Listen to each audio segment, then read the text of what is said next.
Smart meter लगाने से 3 गुना bill आने का आरोप करते हुए स्मार्ट मीटर हटाकर पुराना मीटर लगाने की मांग राष्ट्रवादी कांग्रेस पार्टी की ओर से महावितरण के मुख्य अभियंता को ज्ञापन के माध्यम से की है।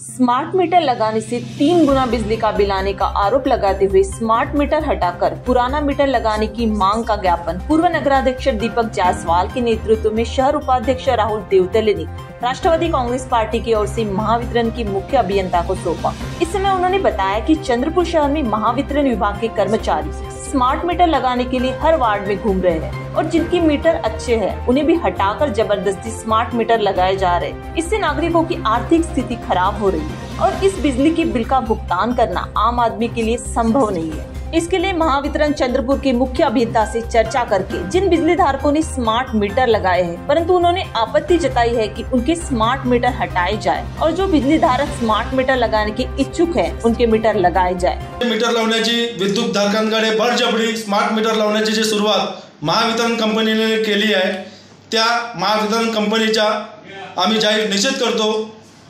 या स्मार्ट मीटरचे बिल एवढ्या दुप्पट ते तिप्पट प्रमाणात येऊन राहिलेले आहे सर्वसाधारण विद्युत धारकांना की हे बिल त्यांना परवडून नाही राहिले आहे। याचे वारंवार जाहीर निषेध केले, आम्ही मोर्चे काढले, आंदोलन केलं की हे स्मार्ट मीटर सर्वसामान्य विद्युत धारकांकडे लागले नाही पाहिजे, तरी बळजबरी हे स्मार्ट मीटर लावून राहिलेले आहे। यामुळे विद्युत धारकांना जो भूदंड पडलेला आहे तो आर्थिक भूदंड त्यांना सहन होऊन नाही राहिला आहे। त्यामुळे या स्मार्ट मीटरचा आम्ही जाहीर निषेध करत आहोत। तरी बळजबरीने हे सर्वसामान्य विद्युत धारकांकडे स्मार्ट मीटर बसून राहिले आहे।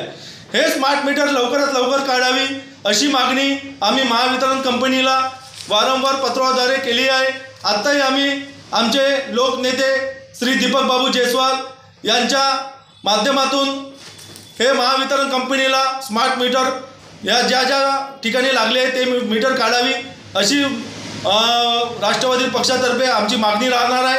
अगर हे स्मार्ट मीटर काढले नाही तर आम्ही महावितरण कंपनीचे हे स्मार्ट मीटर फोडू असे आम्ही आवाहन करतो। जय हिंद, जय महाराष्ट्र।